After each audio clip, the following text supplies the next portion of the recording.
इटावा जनपद के ताका क्षेत्र में ग्राम सौतना में होली के दिन ढोलक की थाप पर निकलते हैं जहरीले बिच्छू।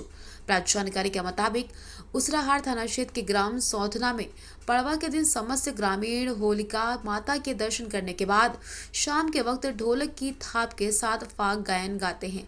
गांव के समीप बने पेंशन बाबा टीले पर जाकर फाग का गान जैसे ही प्रारंभ होता वैसे ही खंडहर के पत्थरों से बिच्छू निकलने लगते हैं। मान्यता है ये बिच्छू किसी भी व्यक्ति को आज के दिन नहीं काटते। बच्चे बूढ़े जवान सभी लोग बिच्छू को हाथों में लेकर अपने गले में लटकाकर उनके साथ खेलते हैं। इसी विशेष दिन देखा गया कि ये जहरीले बिच्छू किसी भी व्यक्ति को नुकसान नहीं पहुंचाते। एक अन्य मान्यता है कि जब इस गांव में कोई शादी होती है तो वर वधू द्वारा पेंशन बाबा के दर्शन करने के बाद ही शादी संपन्न कराई जाती है। ग्रामीणों ने जिला प्रशासन से मांग की, अब अयोध्या में मंदिर बनवाया जा रहा है तो हमारे यहाँ पेंशन बाबा के ग्रामीण अंचल में बने इस पुराने छोटे से मंदिर को भी सरकार देखे, इसकी कोई सुध ले, इसका भी निर्माण कराए, जिससे कि इस जगह भी जनपद के लोग दर्शन करने आए और बाबा का दर्शन कर सके। क्या नाम है आपका और क्या गांव, कौन सा गांव पड़ता है? हमारा नाम बबलू है, ग्राम सौतना पड़ता है, डिस्ट्रिक्ट ताका ब्लॉक। जी, आपने अभी ये काला बिच्छू पकड़ा है, ये आपको कभी हानि नहीं पहुंचाता? हमारे यहाँ त्योहार पर होली वाले दिन कभी ये किसी को काटता नहीं है, कभी किसी को नुकसान नहीं देता है जी, कभी भी। अच्छा, ये कब से परंपरा यहाँ पर चली आ रही है? यहाँ से परंपरा चली आ रही है, आज से हमारे यानी जन्म भी नहीं होगा तब से। अच्छा, ये बिच्छू आपको कभी भी नहीं काटते हैं? कभी भी नहीं। अच्छा, कभी भी नहीं। कभी भी। अच्छा, आपका नाम क्या है? बबलू। अच्छा, ठीक है। हाँ, अवशेष अभी भी आप देख सकते हैं। जब अंग्रेजों का शासन आया तो चूंकि ये जिमीदाराना गांव था और यहाँ बहुतायत में शिकार खेलने के लिए अंग्रेज आया करते थे। विदेशी साइबेरियन पक्षी वगैरह बहुत आते थे, तो शिकार की शौक हुआ करता था, इसलिए वो आते थे। उन्होंने देखा कि ये जिम्मेदारी का गांव है और यहाँ से अंग्रेजों की कुछ खिलाफत होती है, तो इसके लिए उन्होंने यहाँ एक चौकी स्थापित की और उसको नील की खेती के नाम से उन्होंने इस चौकी को रखा।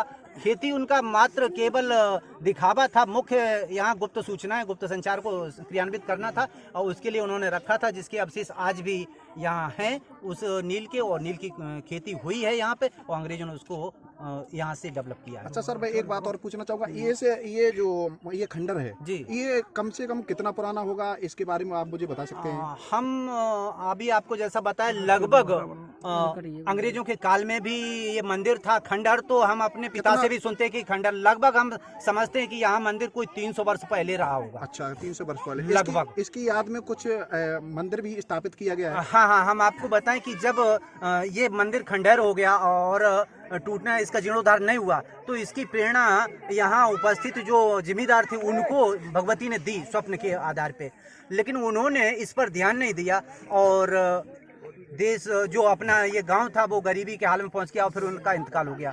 तो वो सूचना, वो जानकारी उनकी पत्नी को रही, तो उसी याद में एक गांव का पहला भव्य मंदिर इस मंदिर के एवज में उन्होंने गढ़ी पे बनवाया, वहाँ भगवती दुर्गा की स्थापना की और वो मंदिर गांव का पहला मंदिर था। अब गांव में कई एक मंदिर, सुंदर भव्य मंदिर बन गए हैं। अच्छा, उस मंदिर की कुछ खासियत होंगी? जी हाँ, उस मंदिर की भी आज भी यही खासियत है कि उस मंदिर में जो कोई भी मान्यता मांगने जाता है तो उसको वहाँ के मंदिर के पुजारी या जो भी सेवक हैं वो वहाँ से उसको नारियल प्रसाद या सुपारी प्रसाद में दे देते, तो एक साल में उसकी मान्यता पूरी हो जाती। अक्सर कर लोग जो हैं ग्रहों से पीड़ित, जैसे शनि या राहु केतु से पीड़ित अथवा निसंतान लोग वहाँ जाते हैं और मान्यता मांगते हैं और वो एक साल में उनकी मान्यता पूरी होती। वहाँ अलग से कोई बैठता नहीं है, ना किसी तरह के वो होता है। हाँ, एक चीज़ और है, वहाँ उस मंदिर पर भी पिछले 30-35 वर्ष से अब कोई ताला नहीं पड़ता। पहले कुछ चीज़ें ऐसी थी जो गैर जानकारी में